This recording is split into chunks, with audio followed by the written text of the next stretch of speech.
Assalamualaikum warahmatullahi wabarakatuh. Kembali lagi dalam program Madang, materi isi daging yang dipersembahkan oleh UPTD Tekom dan Infodik Provinsi Kalimantan Timur. Di program kali ini kita akan membahas satu topik hangat yang sangat ditunggu-tunggu oleh generasi muda Kalimantan Timur. Apalagi kalau bukan beasiswa Kalimantan Timur tahun 2024. Nah, Sobat Madang, beasiswa Kalimantan Timur ini sudah dibuka selama 1 bulan lebih sejak di-launching pada tanggal 5 Maret lalu. Tentunya banyak sekali pertanyaan-pertanyaan baik dari media sosial ataupun media interaktif lainnya seperti WhatsApp. Untuk beasiswa Kalimantan Timur sendiri merupakan program pemerintah Provinsi Kalimantan Timur yang telah dilaksanakan kelima kalinya sejak kali pertama diluncurkan pada tahun 2019. Dan untuk lebih jelasnya, kita mengundang narasumber dari Badan Pengelola Beasiswa Kalimantan Timur, Bapak Agus Wahono, SHUT MP, yang sudah hadir pada kesempatan hari ini. Nah, Pak Agus, ini kan beasiswa Kalimantan Timur telah berjalan 6 kali, Pak ya, karena sudah di-launching pada bulan yang tahun 2024 ini, sudah di-launching pada tanggal 5 Maret lalu, dan katanya atau informasinya akan ditutup pada tanggal 15 April ya Pak, untuk siswa dan 20 April untuk 30 April untuk mahasiswa. Nah, ini tentunya banyak sekali pertanyaan dari para netizen juga yang ada di sosial media Disdikbud juga atau dari website juga terkait beasiswa Kalimantan Timur. Bisa dijelaskan nih Pak, apa saja yang menjadi jenis-jenis beasiswa Kalimantan Timur tersebut dan pemberian beasiswa itu diperuntukkan untuk siapa aja? Silakan Pak Agus. Ya, jadi beasiswa Kalimantan Timur ini pertama kali di launching itu tahun 2019. Nah, dari tahun 2019 ini berarti dari sampai sekarang sudah 6 kali Pak ya? Ini 2024 berarti 5 kali. Oh, 5 kali, oke. Iya. Jadi perjalanannya sudah cukup panjang ya, sudah sekitar 5 tahun. Nah, tentunya beasiswa ini adalah satu upaya dari pemerintah provinsi dalam meningkatkan sumber daya manusia Kaltim. Oleh karena itu di dalam syarat yang disyaratkan dari awal kita munculkan adalah bahwa beasiswa ini diperuntukkan untuk putra-putri Kaltim. Syaratnya harus memiliki identitas sebagai warga Kalimantan Timur. Karena banyak faktor ya, isu-isu strategis yang menjadikan sebuah dasar. Salah satunya adalah ketika kita sudah berbicara bahwa Kalimantan Timur menjadi ibu kota Nusantara. Nah, ini dibutuhkan SDM yang cukup kompetitif dan juga mampu untuk berdaya saing ke depannya.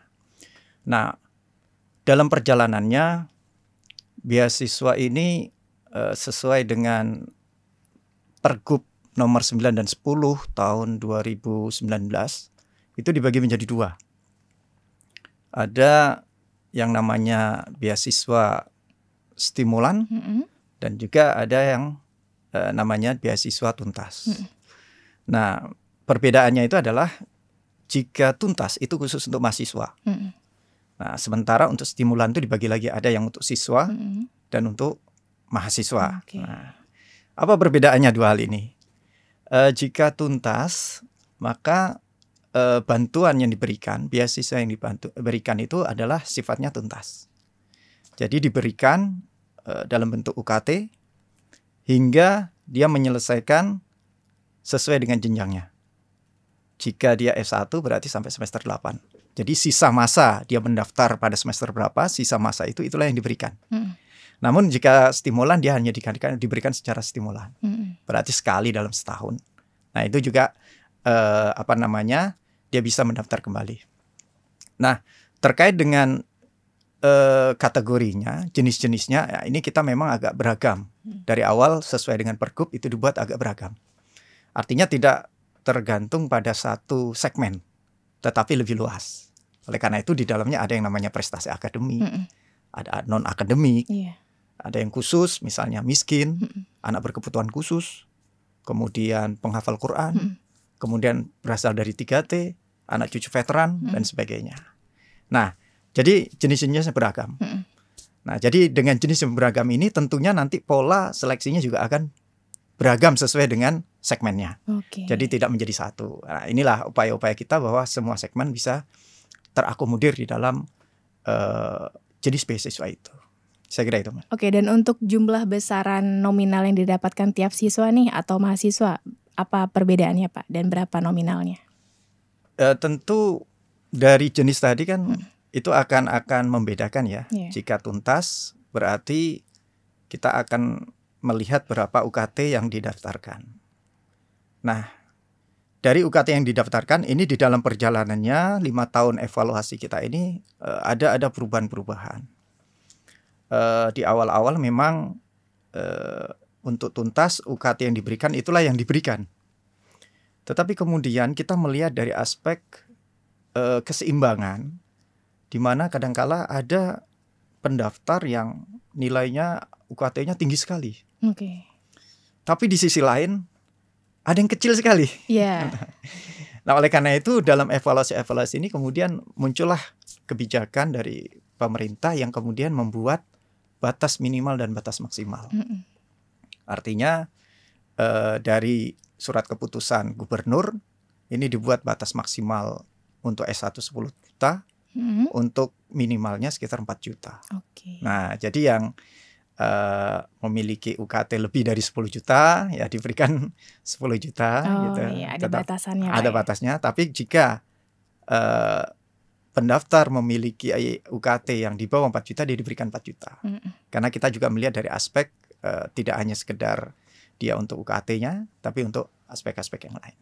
Kalau siswa Pak, dia tergantung SPP atau untuk siswa tidak. Siswa ini kita bedakan sesuai dengan jenjang. Ada SD, SMP, SMA. Nah, jika SD itu kurang lebih 1,5 juta. Sekali dapat gitu. Kemudian SMP kurang lebih 2 juta dan SMA 2,5 juta. Nah, kita berikan sesuai dengan jenjangnya. Selanjutnya nih langsung ke proses pendaftaran ya Pak. Ini kan siswa dan mahasiswa ini beda Pak. Bisa dijelaskan terkait siswa dulu Pak, seperti apa?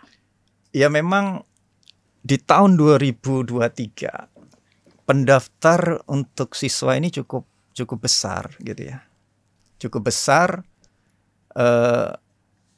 lebih dikarenakan adanya perubahan sistem yang kita lakukan untuk proses pendaftaran. Sebelumnya untuk siswa ini dia hampir mirip atau sama dengan mahasiswa gitu ya.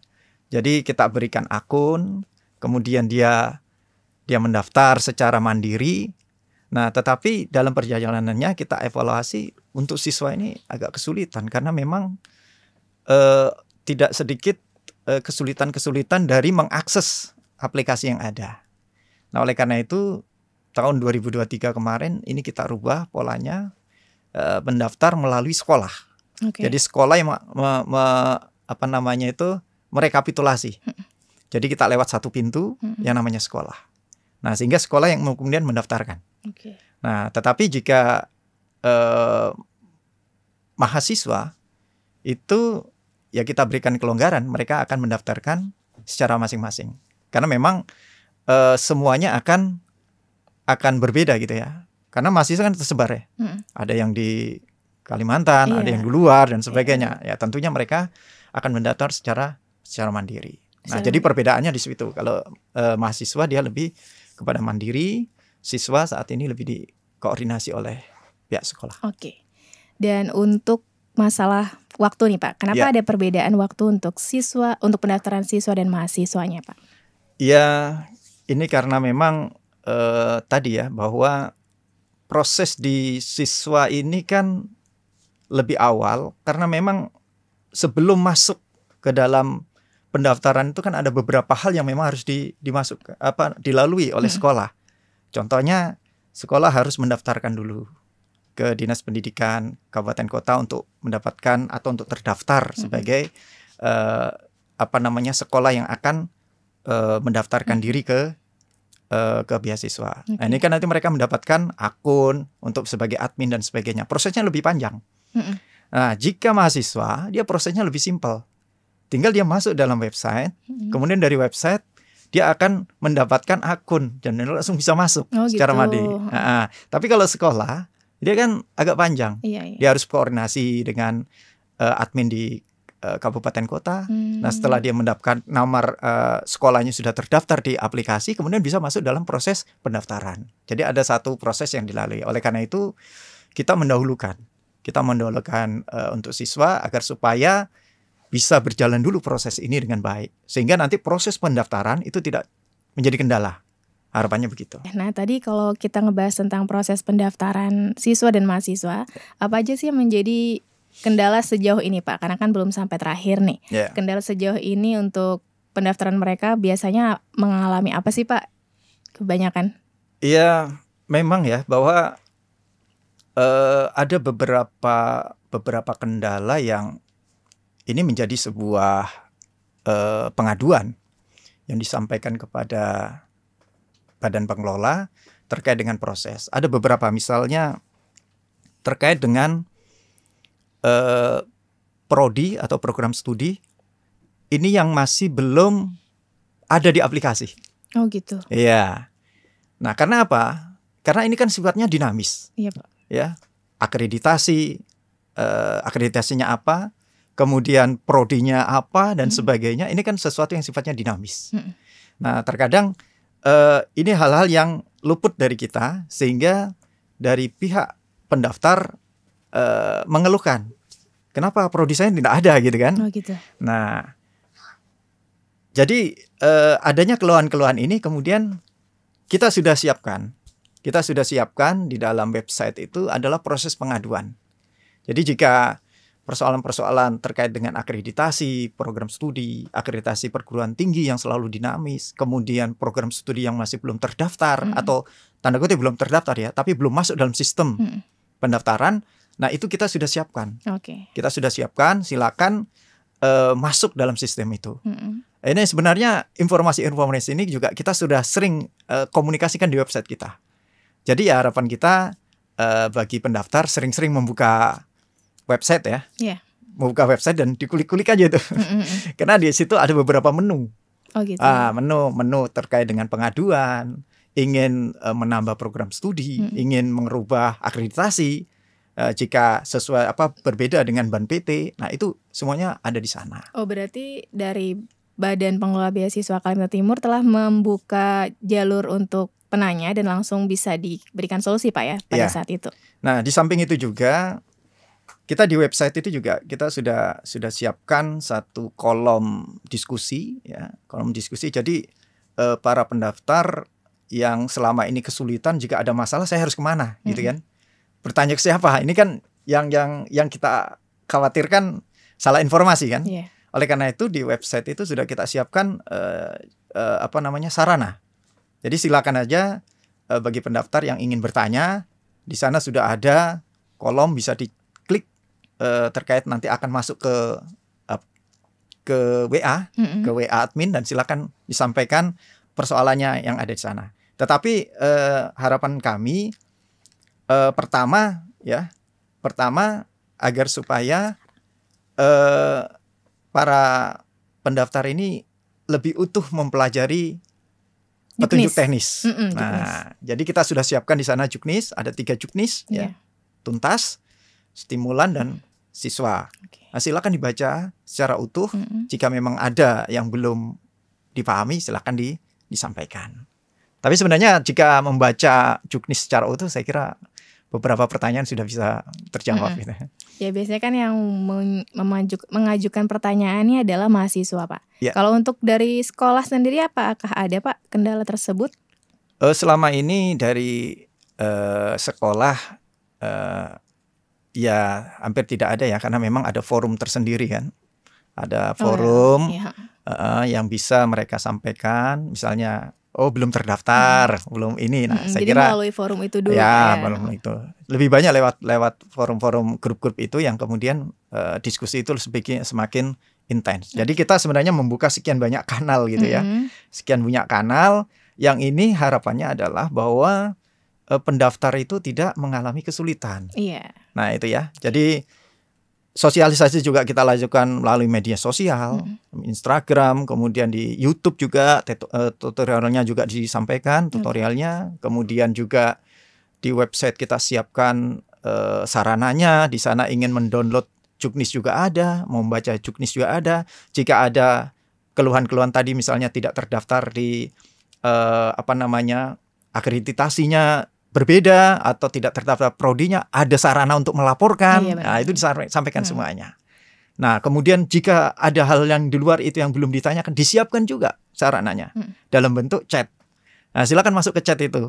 Nah, nanti chat itu akan terhubung kepada admin. Nanti admin akan membalasnya. Nah, saya sebagai orang awam nih Pak, ini kan jenis-jenis beasiswa nih banyak Pak ya, seperti beasiswa untuk tahfiz Quran dan juga veteran katanya ada juga Pak ya. Nah, itu anak cucu veteran dan tahfiz Quran. Nah, itu kan pemberian beasiswa kepada masyarakat Kalimantan Timur tentunya lebih meluas Pak ya yang dicakup. Nah, itu apa aja sih Pak yang menjadi penilaiannya Pak? Kenapa bisa dipakai itu Pak? Jadi di dalam ini yang harus dipahami ya, kadang-kala ada satu persepsi yang ya mungkin wajar lah persepsi ini muncul gitu ya. Terkadang misalnya begini, si A punya IP agak tinggi daripada B. Tetapi kemudian yang keterima yang B. Nah, itu gimana? Nah, ini kan. Jika mereka membaca Juknis, ini bisa terjawab. Karena proses penilaian itu tidak hanya berdasarkan IPK. Gitu. Tetapi ada yang namanya bobot akreditasi perguruan tinggi dan program studi. Gitu sih. Nah, bobot-bobot inilah yang kemudian kenapa disusun bobot itu adalah sebagai upaya kita ya adanya bahasanya itu adalah proporsional. Misalnya mereka yang kuliah di perguruan tinggi dengan akreditasi unggul atau A, itu tentunya akan berbeda dengan mereka yang ada di akreditasi B. Nah, kemudian prodi bobotnya agak lebih tinggi daripada perguruan tinggi. Kenapa? Karena prodi dia lebih sifatnya kemampuan secara pribadinya. Nah, jadi akumulasi daripada IPK, akumulasi daripada akreditasi program studi dan perguruan tinggi, inilah yang kemudian dikalkulasi menjadi satu scoring penilaian. Nah, jadi penilaian inilah kemudian kita juga transparan. Kita sampaikan batas skor minimal berapa. Gitu. Nah, jadi kita bisa ngitung. Sebenarnya pendaftar sudah bisa menghitung.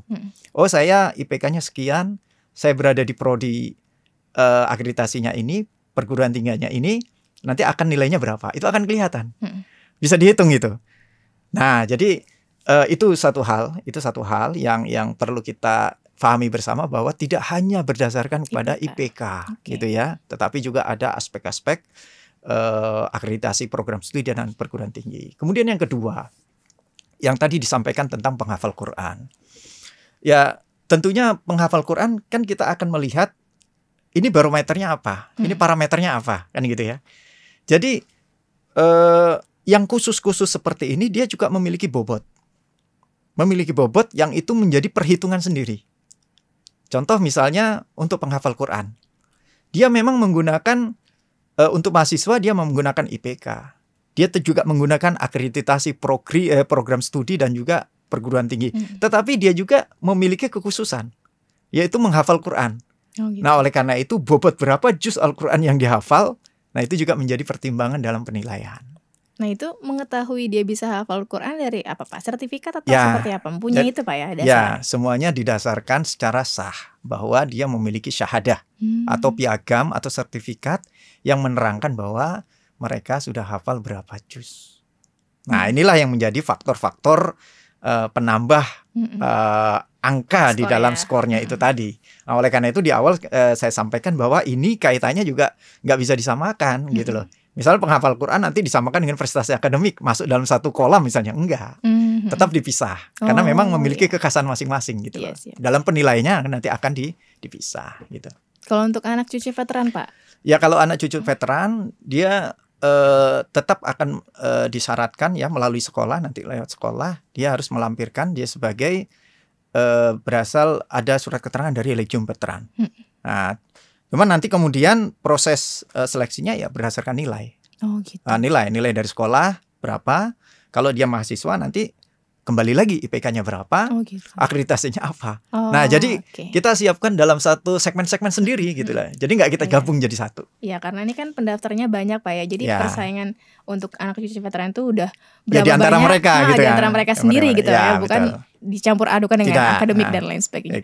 Oke, gitu sahabat madangnya, sudah tercerahkan sedikit untuk terkait jenis-jenis dari pemberian dan peruntukan beasiswa untuk generasi muda khususnya di Kalimantan Timur itu sendiri. Nah, selanjutnya Pak Agus, apakah ada yang menjadi kendala selain pendaftaran itu tadi Pak?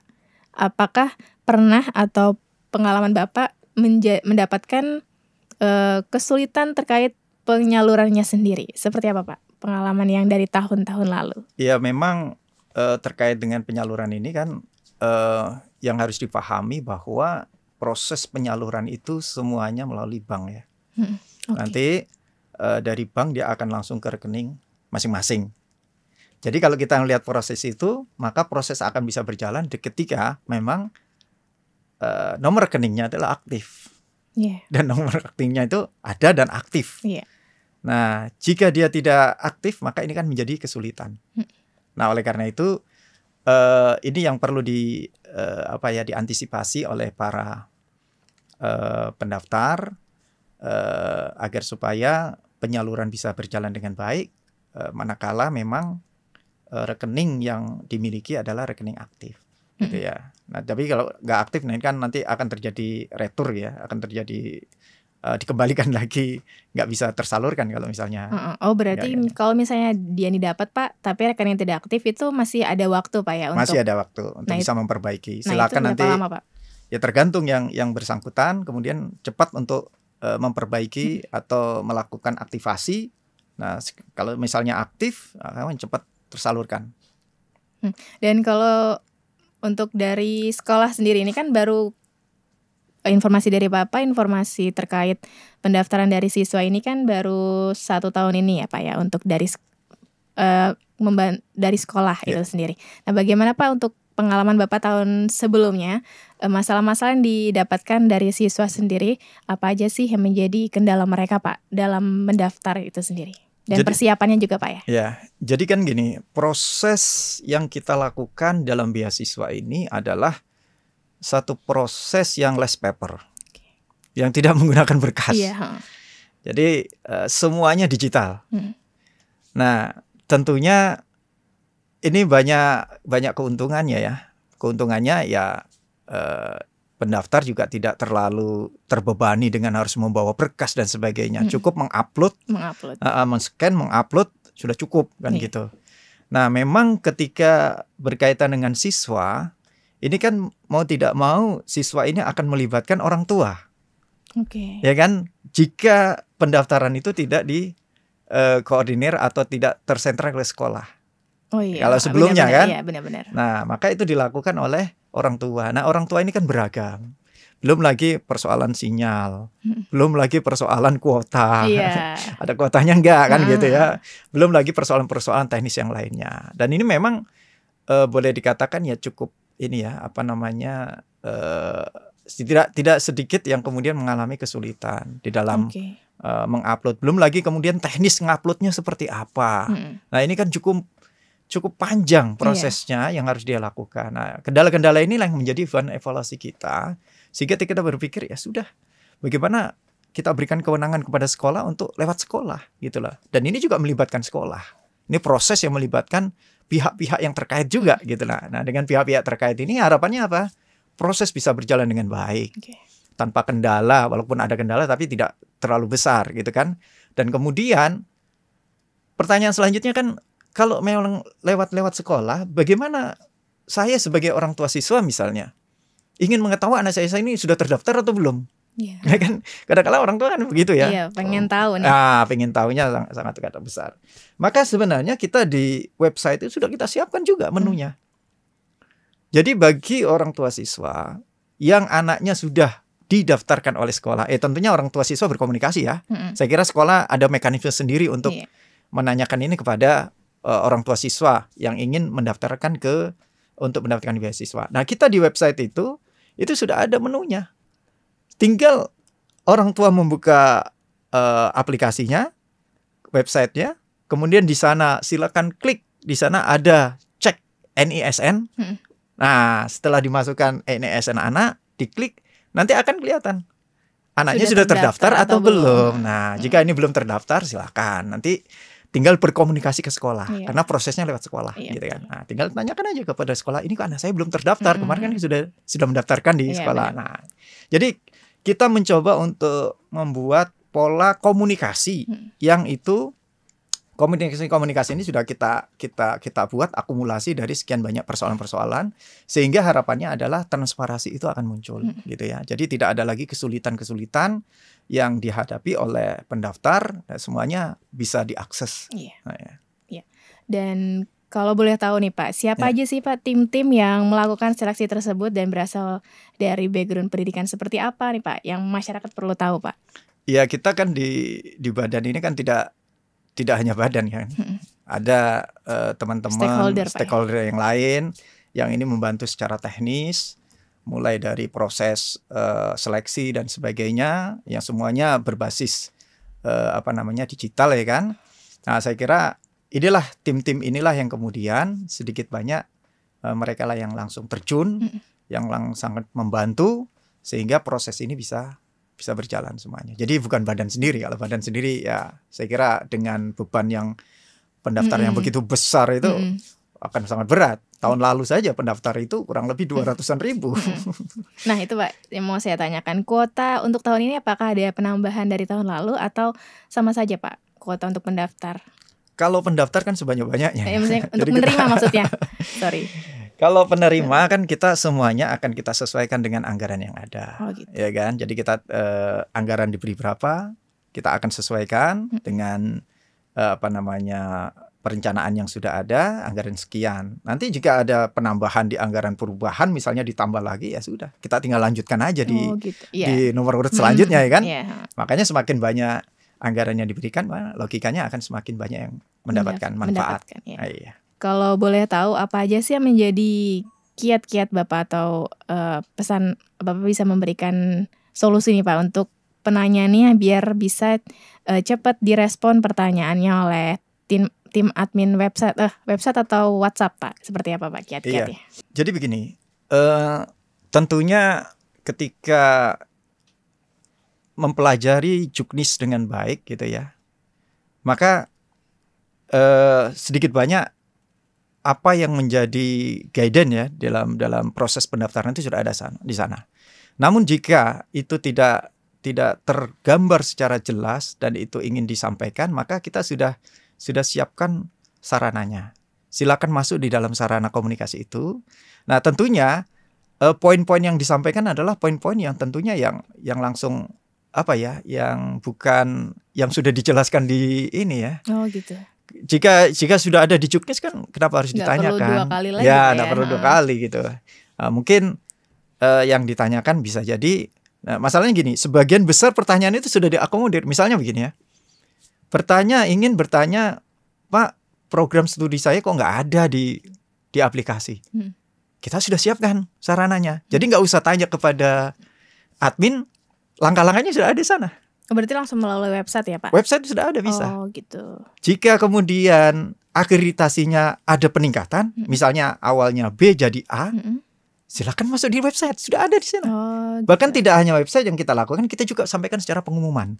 Kurang apa? Kita lakukan pengumuman, silakan pengumuman jika ada yang ingin tidak sesuai akreditasinya, langkah-langkahnya silakan masuk ke menu ini. Klik ini, laporkan, tulis perubahannya seperti apa. Nah, itu kita sudah siapkan semuanya itu. Jadi menu-menu yang kita siapkan, sarana-sarana yang kita siapkan itu sebenarnya ya akumulasi ya, akumulasi 5 tahun ini apa sih persoalan-persoalan yang dihadapi oleh pendaftar, dan itu ya sebenarnya dengan mudah itu bisa diakses semuanya. Jadi sudah tergambar lah.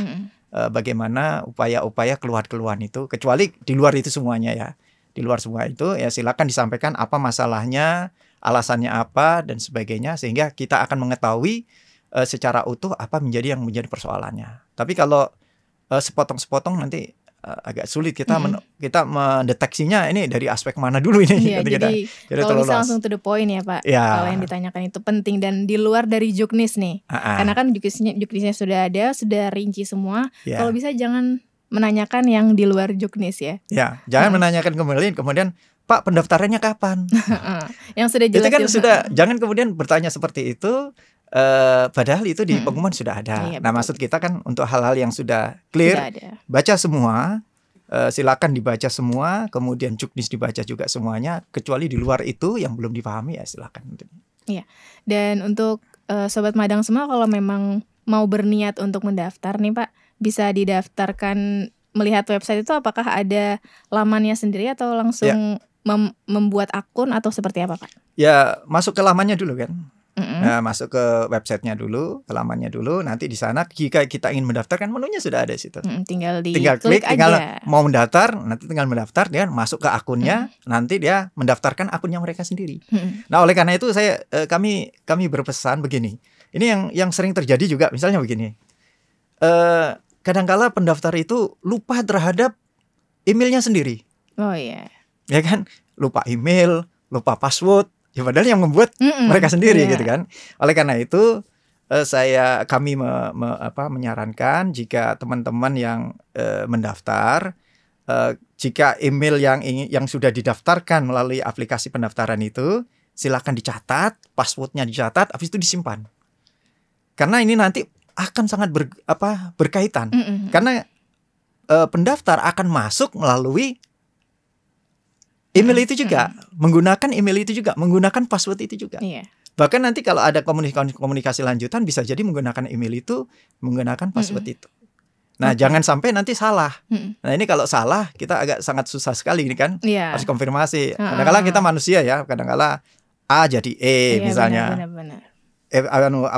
Ejaannya sudah sama tapi A jadi E. Ini kan nggak bisa juga kan gitu kan. Nah, oleh karena itu bagi yang sudah mendaftar, emailnya silakan dicatat, kemudian passwordnya juga dicatat. Kalau bisa nyatetnya di berbagai macam gadget ya biar nggak lupa. Ini nyimpen di mana nih? Nah, itu dia. Kalau bisa nyatet di orang tuanya juga, ingatkan juga mah Pak nih email saya nih. Jadi karena nanti pendaftar itu sepanjang dia belum melakukan save permanen, dia sebenarnya sudah mendaftar ya.